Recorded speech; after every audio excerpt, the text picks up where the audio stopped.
Bismillahirrahmanirrahim. Alhamdulillah Rabbil Alamin. Salatu wassalamu ala ashrafil anbiya wal mursalin. As my husband didn't provide any nafaqah to me and my kids, tried to reason out with his siblings, as I barely have enough for myself and my 3 kids, but their reason will always be that my husband had mutually agreed with them to give $100 every month and his barakat to give to the elderly. FYI, for information, both my parents and he had passed away. Understand as the fundamental in understanding any ruling and in terms of nafaqah. So point number 1, in Islam, when it comes to nafaqah, it is the obligation of the husband.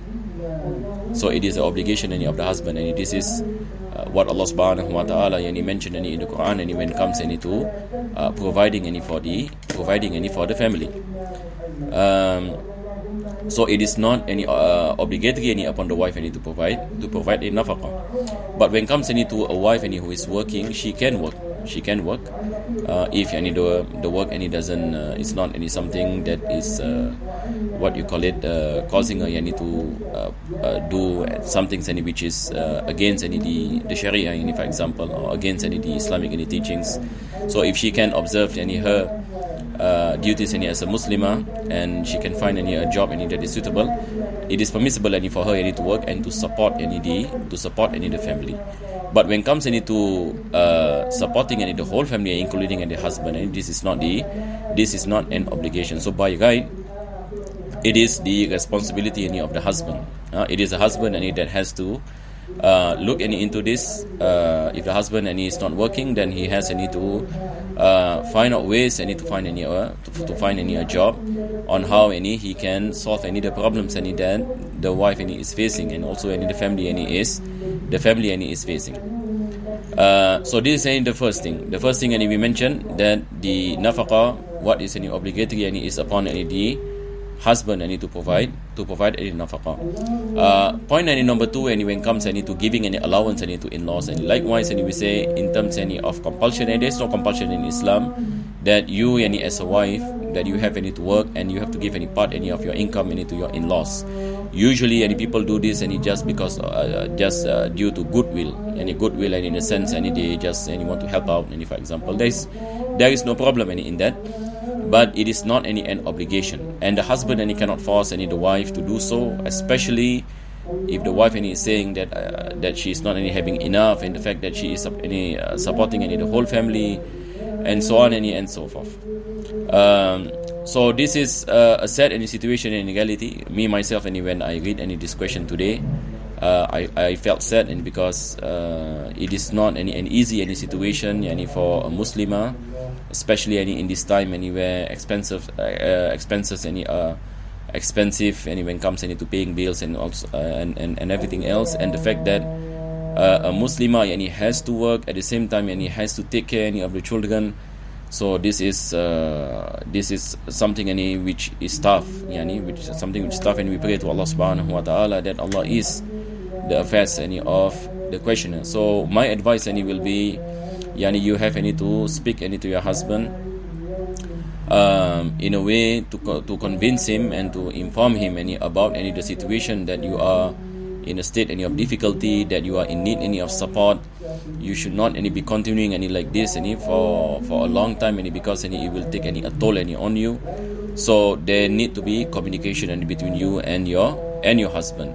So this is in the case that you want to be patient, and you are facing these difficulties for the sake of preserving the family, for example, and you chose the path of patience, and you will be rewarded for your patience, and every difficulties that you face, Allah subhanahu wa ta'ala will bless you with rewards.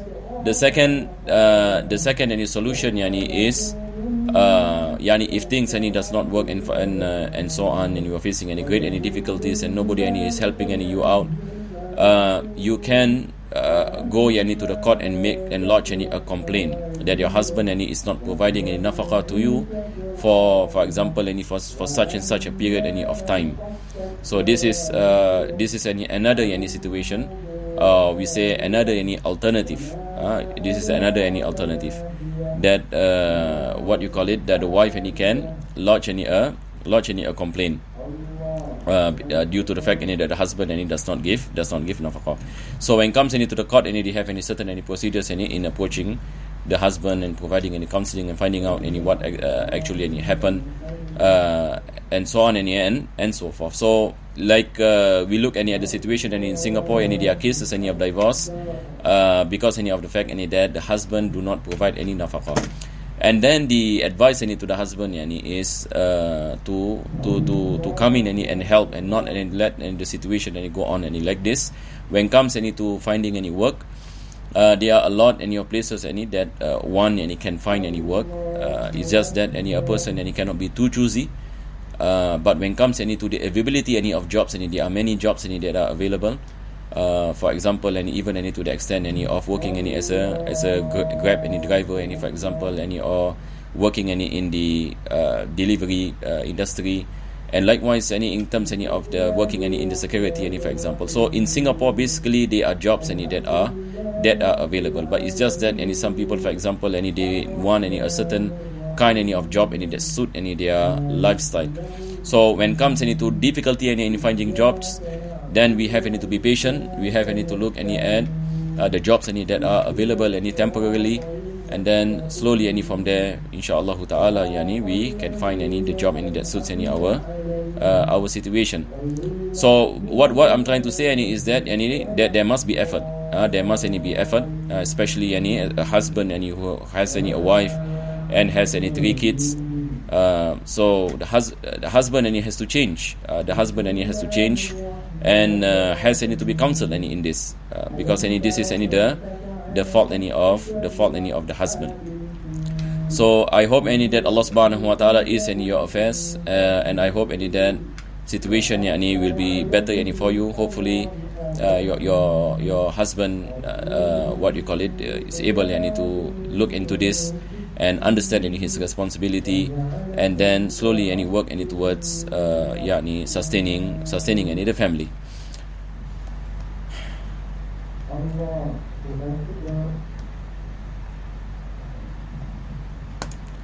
Now when we move on to the next question. The question is asking, Assalamu alaikum, wa alaikum assalam. I would like to seek clarification for a doubt pertaining to efficacy. Why can we say efficacy comes from a certain thing because Allah designed that thing with the capability to perform said effect? Why can we say that water quenches thirst because Allah designed water with the ability to quench thirst? From the podcast, the Dalil Aqli mentioned was the contingency argument, the creation being dependent to Allah for its existence, hence it cannot have power to bring itself into existence. But why can we say that Allah prescribed any water with limited any powers of quenching thirst? Apologize for this long question. May Allah protect the faith of our ummah, inshallah. So basically this question is asking about the issue of efficacy of created things. So he gave an example. For example, he said that water quenches any thirst. When we drink any water, what we experience is that water quenches our thirst. But in Islam, we say that efficacy only comes from Allah subhanahu wa ta'ala. Only Allah subhanahu wa ta'ala is the doer of all things. This is according to many verses in the Quran, and even if you go back into the kalima La ilaha illallah, is to believe that there is no God but Allah, and it's also to believe there is nothing other than Allah subhanahu wa ta'ala who possess divine attributes. And number 3 is that nothing other than Allah subhanahu wa ta'ala has can bring about efficacy. So this is the meaning of La ilaha illallah in reality. And of course we have the verse in the Quran, La hawla wa la quwwata illa billah. La hawla wa la quwwata. There is no power and no ability except with Allah subhanahu wa ta'ala. So this is the aqidah of the Muslim. The aqidah of the Muslim is that nothing gives any effect except that it comes from Allah. So we say everything is created by Allah subhanahu wa ta'ala, everything is sustained by Allah subhanahu wa ta'ala, and this is the meaning of qayyum. And the created beings, they do not have any power, and they do not have any efficacy. So this is basically the fundamental belief of the Muslims. So whenever we say La ilaha illallah, whenever we say La hawla wa la quwwata illa billah, or we recite in Ayatul Kursi, Allahu la ilaha illa huwal hayyul qayyum, and the meaning of qayyum. What it means is basically that there is no power, there is no ability, there is no efficacy except it comes from Allah subhanahu wa ta'ala. So the created things are contingencies, as what we mentioned. They are brought from by Allah subhanahu wa ta'ala from non-existence to existence, and thus they do not possess any ability of power. But the question is, how do they function? Like the example you gave, that water quench your thirst, and based on our experience, that every time I'm thirsty, I drink water and I experience any quenching. So Islam explain what actually happen when you consume the means, and we call it the means. So we say that at the point of drinking water, Allah subhanahu wa ta'ala created in you quenching. So water itself does not possess that efficacy to quench. Water is a reason, a means, but the efficacy comes from the maker, not from the thing that is created. But your question is asking, why can Allah subhanahu wa ta'ala store power? What I understand from your question is basically this is exactly what the Mu'tazila is saying, pertaining to something that they call it al-quwwatul muda'a. Al-quwwatul muda'a, meaning is stored power. So basically you are saying, why can Allah subhanahu wa ta'ala, He created water and He stored power in water, in the sense that anybody who drinks this water can be quenched. So how can that person be quenched from the power that is stored by Allah subhanahu wa ta'ala in the water? So this is what I understood from your question, and the thing that you are asking. If we were to say that something that is created by Allah subhanahu wa ta'ala, and the fact that Allah is stored any power in that any particular creation, we are saying that particular creation can function, that particular creation can give any efficacy. It can give any efficacy by itself. It can give efficacy by itself. Allah has stored any power in that particular creation. So now this particular creation becomes independent. Now this particular creation becomes independent. So what happens? When someone drinks the water, he became quenched. How does he became quenched? From the power that is stored by Allah subhanahu wa ta'ala in that particular particular creation that is the water. So if that is the case, we will come to the conclusion that something other than Allah subhanahu wa ta'ala is giving any efficacy against the will of Allah subhanahu wa ta'ala. So here we will stumble into another problem, that is the issue of will. So we have to understand as Muslims, we believe that everything happens by the will of Allah subhanahu wa ta'ala. Everything happens by the will of Allah subhanahu wa ta'ala. So if we were to believe that a creation can function by itself, by a power that is stored, now this will bring us to the conclusion that something can happen against the will of Allah subhanahu wa ta'ala, because now it has become independent. And to say something that can happen against the will of Allah subhanahu wa ta'ala will bring us to another issue, that is Allah cannot become God, and because how can something happens in the creation against what He wants, against His will? So this is the thing that can lead to serious consequences. So you gave the example of water. Let me give you another example to explain this better, easier, so that people can understand. Look at human beings. Now, for example, how are we able to function? Our actions, for example. So if you use the concept of quwwatul muda'a, that stored any power. So now we are saying that Allah subhanahu wa ta'ala created any human beings, and Allah stored any power in human beings, and human beings can function independently from the stored power that is given by Allah. So again, human being can perform actions against any the will any of Allah subhanahu wa ta'ala, because now any he is any independent. He can do a particular action or not do a particular action, because now having any thought power, yani he becomes any independent. So if he does any something against the commandment of Allah subhanahu wa ta'ala, for example, he commits zina, and Allah subhanahu wa ta'ala commanded any human beings and not any to commit any zina, so now any we are saying that human beings and he can give an effect of doing and creating the actions any of ma'siyah, and this is against the will any of Allah subhanahu wa ta'ala.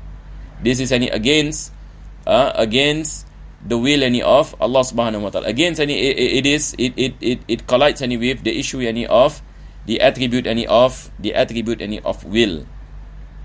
So that is the thing. That is why any our scholars any mentioned any this kind of understanding any of thought power.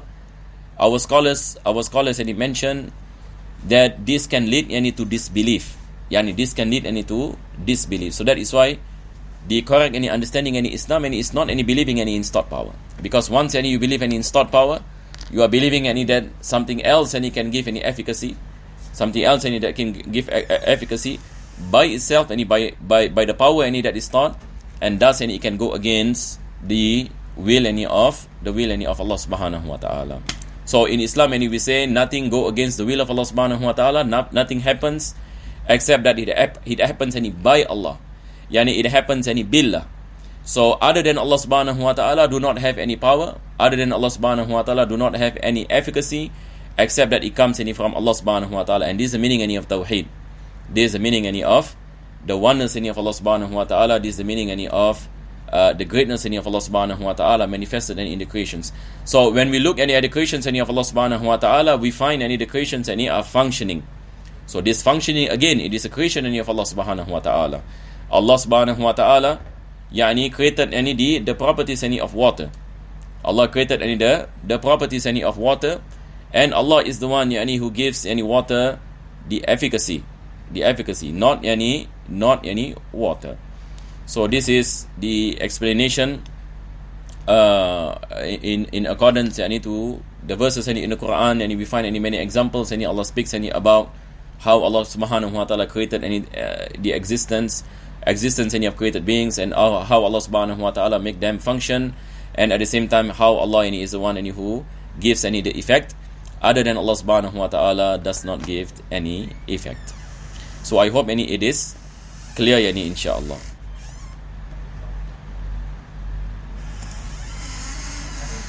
Soalan yang seterusnya menanyakan, Assalamualaikum Ustaz. Waalaikumsalam. Boleh saya bertanya, kalau pekerjaan baru saya ini bawah marine dengan logistik company, tapi diorang ada bawa masuk minuman keras untuk penghantaran kerana logistik company, adakah semua pekerjaan pendapatan saya haram ataupun syubhah pasal saya kerja dalam bidang accounting sahaja?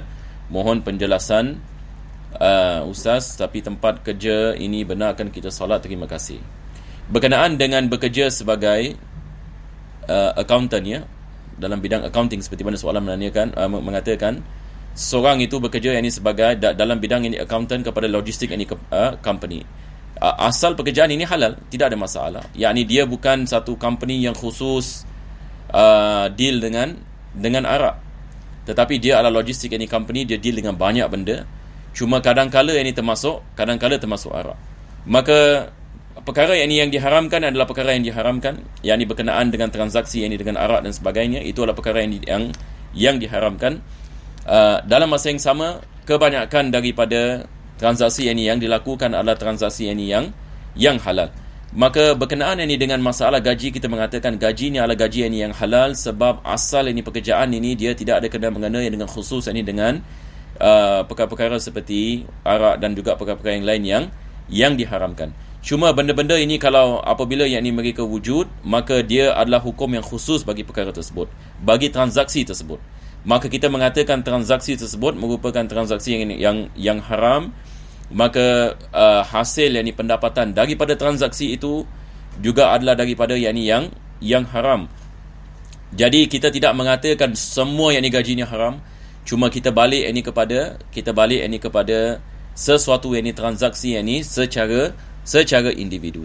Jadi apa yang saya anjurkan adalah kalau kita, wallahu alam, yakni kita lihat ini kepada situasi. Kalau sekiranya yakni kita berada dalam keadaan ini seperti itu, maka kita mengatakan ini adalah perkara yakni yang ada sumber yakni haram, maka kita bertaubat ini kepada Allah Subhanahu Wa Taala, kita minta ampun ini kepada Allah Subhanahu Wa Taala, kita berdoa kepada Allah agar Allah yakni memberikan kepada kita yakni keadaan yakni yang baik, dan supaya kita dielakkan daripada perkara-perkara yakni seperti ini.